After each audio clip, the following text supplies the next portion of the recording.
Hello and welcome back to Impetuous Order. Today we're continuing on, yet again, with CodeONE. We're looking at the Yu Jing Booster Pack Alpha. This provides you with some heavy infantry and a great way to expand your force. So, in the human sphere's balance of power, Pan-Oceania's challenger, its perpetual opponent, the other great nation, is the Yu Jing, pronounced Yu Cheng. There you go, I've been saying it wrong. Yu Cheng. State Empire. Yu Cheng is the Asian giant, the whole of the Far East united under the banner of what was once China, a power also in the pursuit of supremacy. The Yu Jing army rely on heavy infantry regiments equipped with servo power armored and specialized in close quarters battle. As a spearhead, to reach contact with the enemy, they're supported by specialist units that open the way for them and provide covering fire. This army is always ready to be deployed in any territory where its strengths can be exploited and where Yu Cheng's interests may be under threat. So this box includes the Shen warriors with a HMG, a Zhanying Imperial Agent, who's a hacker, and a Hack Tau Special Unit, which is also a hacker. So I'm gonna quickly just bring up the profiles for these while I get this box open. Now, the Shen is a pretty classic unit. It was in the original starter set in Operation Red Veil.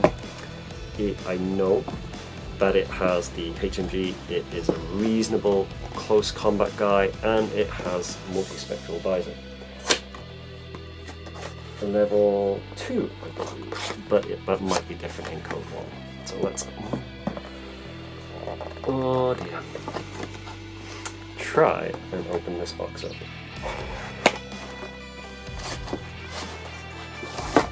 Okay. So let's crack this open and let's take a look at the Shen. So inside, the usual kind of baggies, that's the Hack Tau. This is the Shen, so we have all the relevant codes that we need if any parts are missing, and the line of fire bases. So the Shen profile is movement of 6-2, close combat of 21, ballistic skill 14, physical 14, willpower 14, armor 4, BTS 6, 2 wounds, silhouette size of 2, and availability of 2. Their equipment are multispectral visor level 2, martial arts level 1, and dodge of +1 inch. And this version is equipped with the HMG, which also comes with a HMG's heavy machine gun, as well as a nanopulsar, a pistol, and an AP close combat weapon.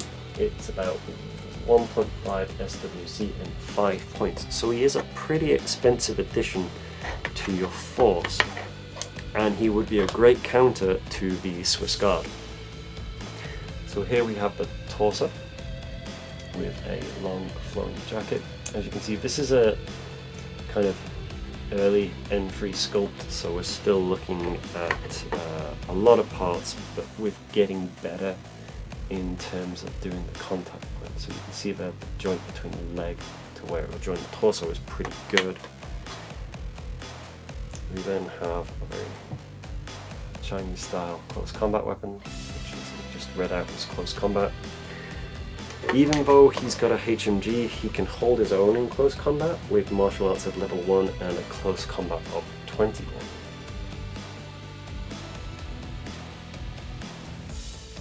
So that's the HMG. It's not a multi-HMG or anything, so, and inside we have his head. This is his head, his tiny little head. Yeah, that's going to struggle to get into focus. And then I think I've got more of these than I need. I think I only need 2 sets of these little fins that you can see here, despite the light reflection of the movement. So yeah, let's... So I think you only need 2 sets of these. So this set obviously has some spares if you need them. do have one built somewhere. I probably should have thought about getting it out to show you it built and painted in my terrible paint style.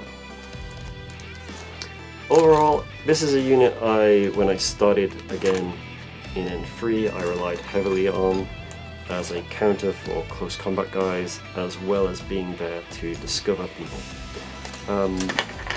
I have yet to play Yu Jing in N4, so I'm not sure how effective he is. But that is the Shen. Next, let's look at the Hak Tao. So the Hak Tao again, that's the Shen. That's the Zhen Yang. So this is the Hak Tao. The Hak Tao is another heavy infantry. He is movement of 6-2 as well. Close combat 19, ballistic skill 14, physical 14, willpower 14, armor 5, BTS 6, 2 wounds, silhouette size 2 and availability of 1. The special skills are surprise attack -3, camouflage, dodge +1 inch and mimetism -6. This one is the hacker profile, it said on here. So he is equipped with a hacking device, a multi-rifle, nanopulsar, pistol and DA close combat weapon for 0.5 SWC and 6 points. So again, pretty expensive. But what's nice is that he comes in very few parts.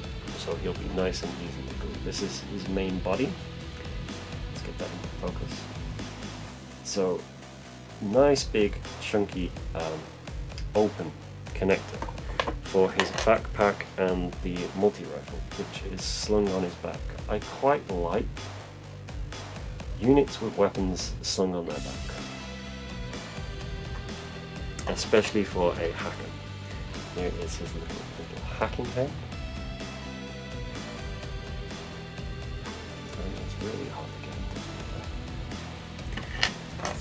get. And his DA close combat weapon. I've not used these guys ever, but they were always something that was really interesting to me. They look really cool. I like that they have black armor as opposed to the rest of the Yu Jing faction, which is very orange. It's a little too much sometimes. So overall, he's a very good unit. Not great in close combat, but he will be effective at being able to do some hacking with his willpower 14, which is really good. There aren't many units with higher willpower than that. The last unit we're going to look at is the one whose name I am probably going to destroy. The Zhan Ying Imperial Agent. I believe these are the lowest level of Imperial Agent, but I'm not sure. I don't know a huge amount about the background for Yu Jing. So let's look at the profile. This is a light infantry with movement of 4-4, close combat of 18, ballistic skill of 12, physical 10, willpower 13, armor 1, BTS 3, 1 wound, silhouette size 2 and availability 2. They have a dodge of +1 inch. Now this is the hacker, so she is equipped with a breaker rifle, a chain colt, a pistol and a para close combat weapon, -6. So that means to save against the close combat attacks of this unit, you'll be doing a physical check of -6, which can be pretty scary, really. This is a female miniature. I quite like this. This is much better than the others, Zhan Ying, which came in the Beyond Red Veil box, which I don't really like the miniature. I find it kind of dull and uninteresting. But I like the pose, the kind of leg up, kind of cocky attitude that it has on the box. There we go, breaker rifle and the extra hand which is resting on her knee. This again is a repackaging of products that already existed. There's nothing here designed specifically for Infinity CodeONE. The Zhan Yang was in a box by herself. I believe the Hak Tao was in a box with the other Hak Tao, which was a HMG. And like I said, the Shen is from the Red Veil box or the just Yu Jing action starters for vanilla. But a great toolbox. It's a little interesting that it includes 2 hackers. I would have perhaps considered separating those out, as don't really need to take 2 hackers at the same time, especially when one really outclasses the other. The Hack Tao's extra willpower, higher BTS, the fact it's 2 wounds, it's a much better option. But I suppose if you're relying on points, the Zanyang is only 2 points and 0.5 SWC, so it's a pretty good option if you're trying to spend your points on something else like a tag. But that's the Booster Pack Alpha. So thanks for watching. Please drop a comment below. I've probably got a lot of things wrong, including pronouncing the names, so please feel free to correct me in the comments below. And I will see you in the next video. Thanks for watching.